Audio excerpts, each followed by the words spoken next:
Assalamualaikum warahmatullahi wabarakatuh.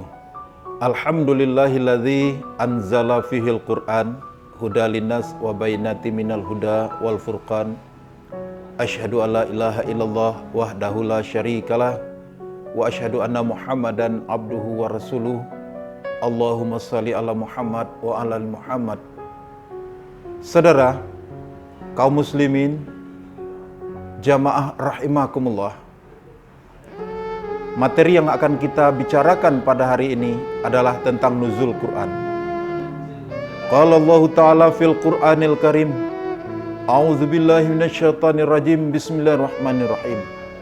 Syahrul Ramadan alladzi unzila fihil Qur'an hudal linnas wa bayyinatin minal huda wal furqan. Bulan suci Ramadan, di dalamnya diturunkan Al-Qur'an. Huda linnas sebagai petunjuk bagi manusia dan sebagai penjelasan tentang petunjuk itu, dan sebagai pembeda antara hak dan yang batil. Maukah kita menjadi ahlullah, menjadi keluarga Allah di permukaan bumi ini? Kenapa demikian? Apakah mungkin Allah mempunyai keluarga di permukaan bumi? Ada. Rasulullah SAW dari Anas bin Malik bersabda, Inna lillahi ahlina minnas. Sesungguhnya Allah Subhanahu wa Ta'ala mempunyai keluarga di bumi berupa manusia. Para sahabat heran, Ya Rasulullah, bukankah Allah lam yalid wa lam yulad, tidak beranak dan tidak diperanakkan?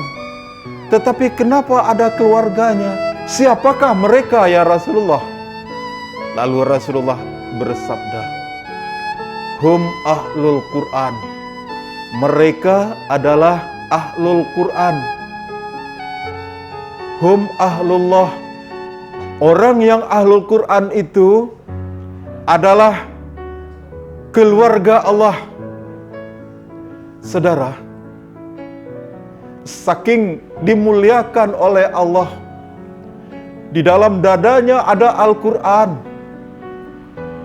sehingga Allah mengatakan bahwa Allah Subhanahu wa Ta'ala mempunyai keluarga di permukaan bumi berupa seorang manusia. Maukah kita, saudara-saudara, kalau kita mau menjadi ahlullah, menjadi keluarga Allah di permukaan bumi, dan wakhassatah, dan orang yang diistimewakan oleh Allah, maka marilah kita dekati Al-Quran. Tahukah saudara-saudara, bencana yang terbesar di permukaan bumi ini bukanlah bencana daripada tanah longsor, gempa bumi, tsunami, ataupun ekonomi yang seakan-akan kita berkata ekonomi kita morat-marit. Tidak, saudara. Mungkin di balik ekonomi yang susah tersebut, mungkin Allah menginginkan kebaikan darinya. Mungkin kita akan diangkat derajat dari situ karena kesabaran. Tetapi sebenarnya musibah yang terbesar itu, saudara-saudara, adalah jauhnya kita dari Al-Quran. Jauh kita dari Al-Quran, musibah apa yang itu akan terjadi? Apabila kita jauh dari Al-Quran, akan terjadi musibah. Betul, saudara. Bumi ini akan gelap dari cahaya keadilan, dari cahaya kebenaran. Ini bisa kita buktikan, saudara. Tatkala belum turunnya Al-Quran, kita sebut zaman jahiliyah yang tidak ada bernuansa Al-Quran sedikit pun.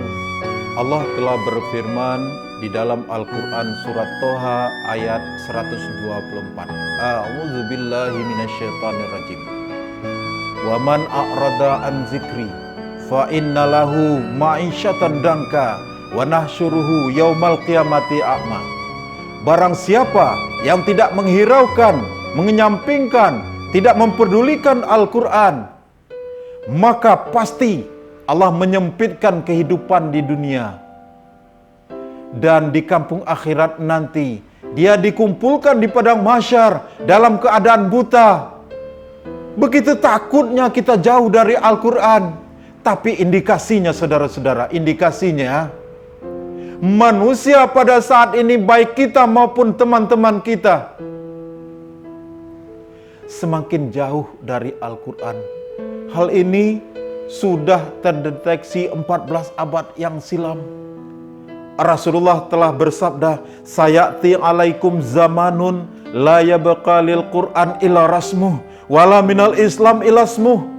Akan datang suatu masa di mana Al-Quran tinggal tulisannya saja, Islam tinggal hanya namanya saja. Betapa banyaknya kita tidak mengenal Al-Quran. Bahkan kita mengatakan, bukan main, bisa dia baca Al-Quran. Seakan-akan menakjubkan dan aneh kalau orang bisa baca Al-Quran. Tetapi kalau orang tidak bisa bernyanyi, baru. Saudara-saudara, padahal Al-Quranul Karim adalah menentukan tempat kita di dalam surga. Di dalam surga ada seorang malaikat memanggil kita, "Ya sahibul Quran, ya sahibul Quran, Iqra wartaq waratilil Quran kama kunta turatilul fid dunya fa inna manzilataka inda akhir ayah." Ya sahibul Quran, wahai sahabat-sahabat Quran, wahai sahabat-sahabat Quran, Iqra, bacalah Al-Quran. Apakah kita kampung akhirat bawa Al-Quran? Tidak. Lalu Al-Quran yang ada di dalam dada kita, Iqra, baca. Wartaq, naik. Satu ayat, satu huruf yang kita baca, menaikkan satu derajat kita di kampung akhirat di dalam sorga. Iqra, wartaq, waratilil Quran. Bacalah dengan tartil Al-Quran tersebut, menandakan, mengisyaratkan kepada kita bahwa kita harus membaca Al-Quran dengan tartil. Artinya juga kita harus belajar Al-Quran. Kama kunta turatilu fid dunya, sebagaimana kamu membaca Al-Quran dengan tartil tatkala di dunia dahulu. Fa inna, sesungguhnya, manzilataka inda akhiri ayah, sesungguhnya tempatmu di dalam surga ini pada ayat yang terakhir yang kamu baca. Demikianlah, mudah-mudahan kita bisa mengambil manfaat dari ceramah singkat ini. Jadikanlah Al-Quran sebagai sahabatmu di dunia, maka Al-Quran nanti menjadikan kamu sebagai sahabatnya di dalam surga, di mana Rasulullah telah bersabda, "Al-mahiru bil Quran ma'asyafaratil kiramil bararah." Barang siapa yang mahir membaca Al-Quran bersama para malaikat yang disucikan oleh Allah di dalam surga. Billahi taufik wal hidayah. Wassalamualaikum warahmatullahi wabarakatuh.